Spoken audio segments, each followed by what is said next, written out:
Hoy vamos a meternos de lleno en uno de los misterios más grandes que existen, el cerebro. Pero ojo, no lo vamos a hacer de la manera tradicional. En vez de maravillarnos con su perfección, vamos a hacer algo distinto. Vamos a explorar sus fallas, sus glitches, para entender qué nos dicen sobre cómo funciona cuando todo va bien. Hablemos del cerebro humano. A ver, estamos hablando de casi 100.000 millones de neuronas, y cada una de ellas conectada a miles de otras. O sea, es la red más, pero por lejos, la más compleja del universo que conocemos. Es que ahí está todo, nuestros pensamientos, nuestros sueños, literalmente nuestra existencia. Bueno, frente a una máquina así de complicada, la pregunta es obvia, ¿no? ¿Por dónde se empieza? Esta fue la gran duda de la ciencia durante siglos. Y la respuesta, que es lo más curioso de todo, no estaba en estudiarlo cuando funcionaba a la perfección. Estudiando sus fallas. Así como suena, increíblemente la clave está en sus errores. Resulta que para entender cómo funciona normalmente, los científicos empezaron a deducirlo a partir de lo que pasaba cuando algo se dañaba. Cada paciente, cada caso neurológico, se convirtió en una pieza clave, una pista para armar el rompecabezas del mapa secreto de la mente. Ok, pero para entender una falla, primero hay que conocer el plano, ¿cierto? Entonces, ¿de qué está hecho el cerebro en su nivel más básico? Aquí está la base de todo, la teoría neuronal. A ver, por mucho tiempo se pensó que el cerebro era como una maraña de cables, todo fusionado, una sola red continua, pero no. Hoy sabemos que está hecho de piezas individuales, las neuronas. Son como componentes separados que se hablan, sí, pero no se tocan. ¿Y esto por qué es tan importante? Pues porque significa que una parte del sistema puede fallar y no por eso se viene abajo todo el circuito. Es fundamental. Pasemos ahora a uno de los conceptos más raros y fascinantes que hay. Vamos a ver la forma en que el cerebro se dibuja a sí mismo, cómo representa el cuerpo en el que vive. Todos tenemos una idea de cómo es nuestro cuerpo. Claro, pero la cosa es que el mapa que tiene el cerebro es muy, pero que muy diferente. No tiene nada que ver con el tamaño real, sino con algo mucho más clave para sobrevivir y para relacionarnos con el mundo. Y aquí está. Este es el famoso homúnculo cortical. Esta figura tan extraña es, básicamente, cómo el cerebro nos ve. Miren esas manos, son enormes, y los labios, gigantes. ¿Por qué? ¿Por qué esta distorsión tan loca? Porque el tamaño en este mapa no es por la proporción física, sino por la sensibilidad. Le dedicamos una cantidad brutal de poder cerebral a las manos para tocar y manipular todo, y a los labios y la lengua para hablar, para sentir. Es un mapa de prioridades, no de tamaño.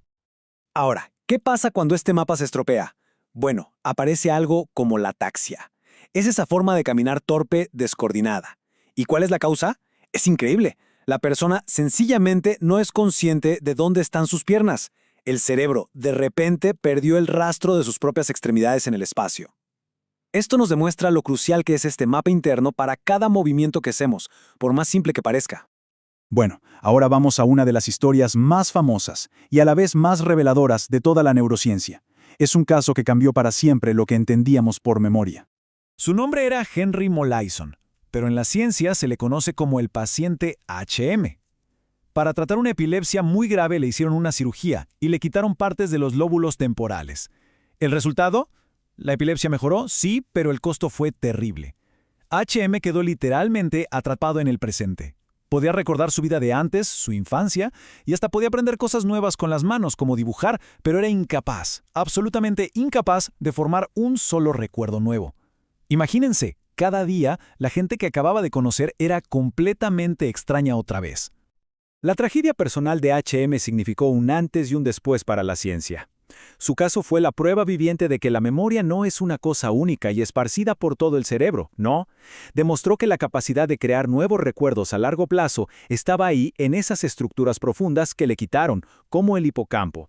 Fue como abrir una ventana y ver por primera vez la maquinaria de la memoria funcionando. Claro, el caso de HM nos hizo preguntarnos, pero a nivel de células, ¿cómo se graba un recuerdo? La respuesta parece estar en un proceso que se llama potenciación a largo plazo. Pensemos que es como hacer un sendero en el pasto. La primera vez cuesta, pero cuanto más se pasa por ahí, más fácil y marcado se vuelve el camino. Con las neuronas pasa algo parecido. Cuando dos se comunican mucho entre ellas, esa conexión se hace más fuerte, más rápida. De ahí viene esa famosa frase: neuronas que se disparan juntas, se conectan juntas. Ese es, digamos, el rastro físico de un recuerdo.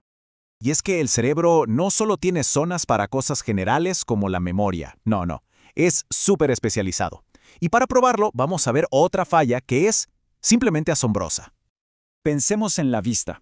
Creemos que es una sola cosa, ver, pero en realidad el cerebro la divide en un montón de tareas. Una parte detecta movimiento, otra el color, otra las formas, y hay una parte súper importante para la vida en sociedad, la que reconoce caras. Entonces, ¿qué pasaría si justo ese pedacito, ese módulo, se daña? Lo que pasa se llama prosopagnosia o ceguera facial. Una persona con esta condición ve los ojos, la nariz, la boca, ve todas las partes perfectamente, pero su cerebro no puede juntar esas piezas para formar una cara conocida. Pueden describir con detalle la cara de su pareja, por ejemplo, pero no saber quién es hasta que le escuchan hablar. Es una falla de una especificidad increíble. Y justamente estudiando a estos pacientes, los científicos lograron encontrar el lugar exacto responsable de esto. Es una zona con un nombre complicado, pero que se conoce como el área facial fusiforme. Pensemos un segundo en lo que esto significa. Tenemos una pequeña parte del cerebro dedicada casi por completo a una sola cosa: reconocer caras. Es la prueba máxima de lo especializado que es. Claro, todos estos descubrimientos no pasaron así nomás. Fueron posibles gracias a que las herramientas para espiar dentro del cerebro han evolucionado de una forma increíble.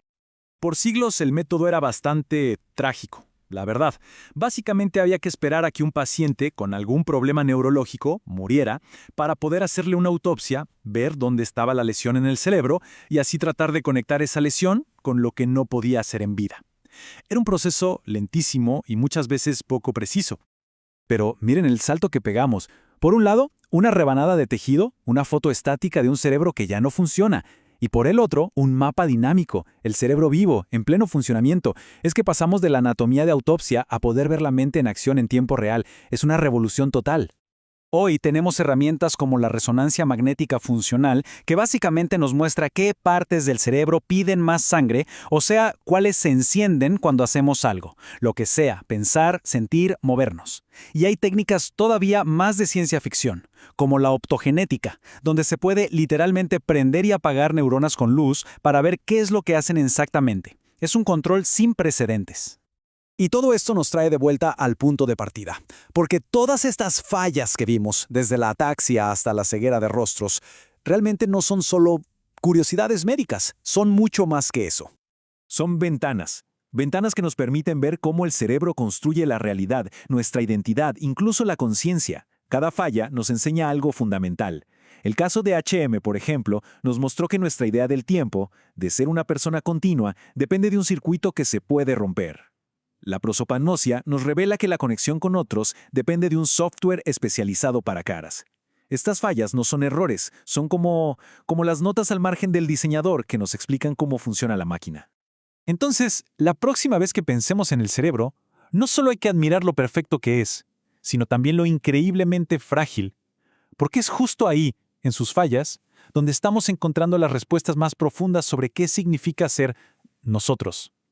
Y esto nos deja con una última pregunta para pensar. Si cada pedacito de nuestra mente puede fallar de forma independiente, ¿qué es exactamente ese yo que se siente como una sola cosa, tan unificado y tan real? Gracias por habernos acompañado en este recorrido.